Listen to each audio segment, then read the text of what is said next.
সংক্রান্তির সকালে আমার গোপাল সোনাদের সকালের বাল্য সেবা হয়ে গেছে।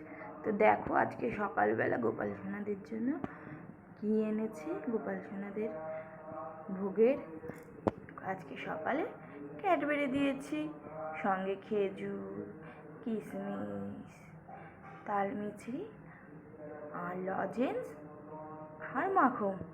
তো দেখো 3 গোপু সোনা মিষ্টি মিষ্টি করে হাসছে।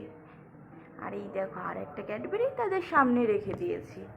তো এদিকে দেখো আমার মদন মোহন আর রাধারানী, আজকে গাছে অনেক ফুল ফুটেছে, তাই একটু বেশি সুন্দর করে ফুল দিয়ে সাজুগুজু করিয়ে দিলাম। তো সবাইকে রাধে রাধে বন্ধুরা, সবাই কেমন আছো? আমার গোপু সোনাদের ভালোবাসায় সবাই ভালোই আছো। তো সবাইকে অনেক অনেক শুভকামনা রইল, আর শুভ চৈত্র মাসের সংক্রান্তি শুভেচ্ছা রইল। তো চলো আমার গোপু সোনাদের একটু দর্শন করে নাও। তো দেখো সবাই সাজুগুজু করা বসে আছে।